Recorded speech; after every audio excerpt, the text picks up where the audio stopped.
Volkswagen will stop the production of the Phaeton, which is the biggest Volkswagen you can buy, and they also stopped the so-called Passat CC. And that means there is a gap, and they want to fill that gap with a new Volkswagen Arteon. This Gran Turismo is positioned above the Passat. What it's capable of and how it drives, let's find out now.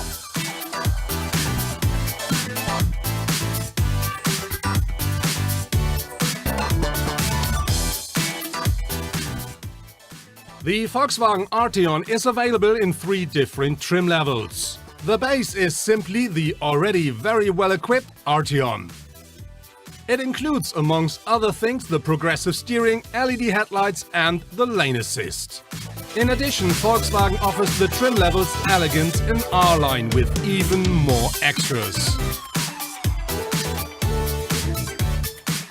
When the Arteon arrives at the dealers, there are 3 engines available for the car. They will have one petrol engine, 4-cylinder 2 liters with 280 horsepower, and 2 diesel engines, both 2-liter 4-cylinders with either 150 or 190 horsepower. Later the year, there will be the new 1.5-liter petrol engine available, the TSI, which we already know from the Volkswagen Golf, and 1 diesel and 1 petrol engine, both with 190 brake horsepower, both 2-liter.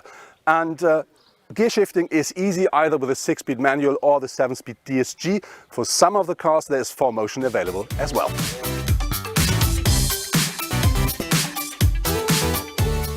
And for all who wants even more power, Volkswagen told us that they are working on 6-cylinder solutions for the Arteon. And they are also thinking about an Arteon R.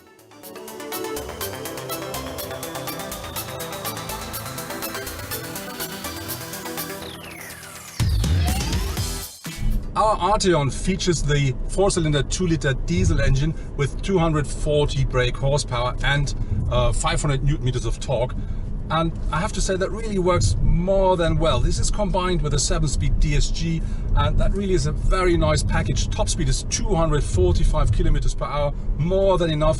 Very important, Volkswagen says the Arteon should only take 7.1 liter per 100 kilometer driven in average, and we really used only 7.6 while our test drive, and we didn't even thought about it, just saw it in the dashboard. I have to say that's more than fair.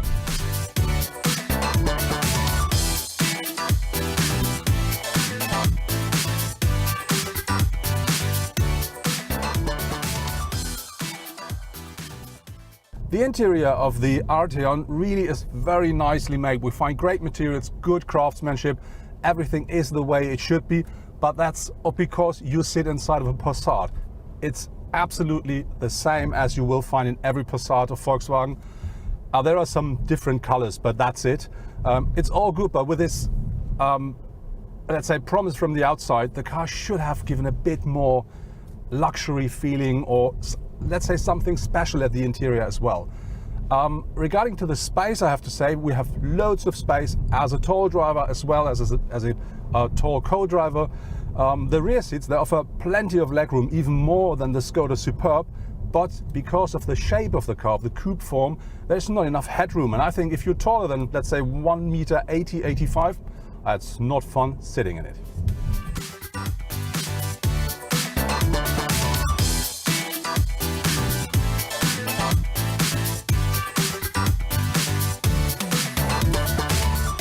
Looking at the front of the Arteon, would you see it? It looks like it's all grille. So I would say this is for me the barbecue front. But I have to say, because of all these horizontal lines, the car looks very wide, very solidly on the road. Very important, looking at the headlights, they come as standard, as full LED headlights, but you can also order adaptive LED lights, which are, for instance, bringing light into a curve even before you use the steering wheel, which is really nice when you drive at night or in bad weather. Having a look at the bonnet, this is very wide. It goes down here into the wheel arches, so this is something very unique, and I think it's very sculptural, so I really like that shape. Looking at the side of the car, you see the shape of the car is very much a coupe or a Gran Turismo. We have this very long bonnet here. We have a quite flat glass house that really drops to the rear a lot. That really gives the car an extra dynamic look. And very important, we do have 2 important lines of the car this time. We have one that starts here at the bonnet, over the side, it just fades out here into the rear glasses. And another one, which I think is more important, is the one that is here, starts here, and that runs across the whole car and into the taillights. That really looks very nice. And something I really like is this line down here with this chrome application, because that really is shadow and light, and that really puts the car deeper down to the road. It looks very nice. But now let's have a look at the wheels, because what you see here is we have 20-inch alloys, black. They are not standard. And what I really don't like, because I think they're so beautiful, is they only have one wheel for the whole car, which means the shovel form we see here is the same on both sides. That means it runs that direction here, the other direction on the other side. I think they should invest a bit more just to fix that thing. But the rest, a real beauty. Looking at the rear of the car, the first thing that you see are these very wide shoulders of the car. The car at the rear is a lot wider than at the front. That really gives the car a very solid look from the rear. And what I really like are these taillights here. They go around the car, around the corner, and they not only very nice, they also come as standard with LED technology. Then, of course, very important for the car are these big exhausts. They really look very nice and they give extra sportiness. And because we're driving the R-Line, we do have this small spoiler here, which not only looks great, it also gives extra downforce while driving fast. The tailgate, that's an interesting thing because it's mounted up here at the roof, which means when you open it, you really have a big mouth to a very big boot. The roof-mounted tailgate guarantees easy access to the boot. With raised seats, there is room for up to 563 liters of luggage.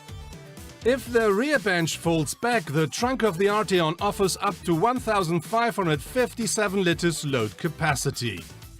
The drive of the Arteon, I have to say, it's really a lot more dynamic than I expected it. There are two main reasons for it. One is we do have a DCC, which you can adjust completely the way you want. So there's not just 2 or 3 steps, it's completely without any step, from very luxury up to very sporty. And we do have the so-called progressive steering, which means you don't have to steer so much to drive the way you want. And this, together with a very stiff base of the car, really gives the car a dynamic that you will not expect from a car like this. And I have to say, it's great fun driving it.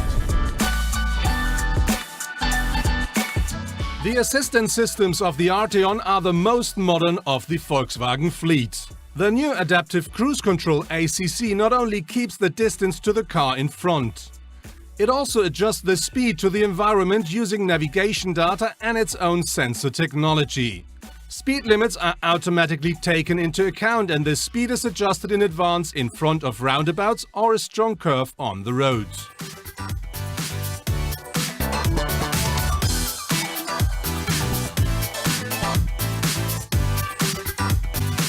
That was our review with the new Volkswagen Arteon. And I have to say, I really like the shape and the look of the car. It's absolutely fabulous, but it's a bit disappointing when you enter the car because then you sit in a standard Passat. So I would love to have a bit more chic at the interior.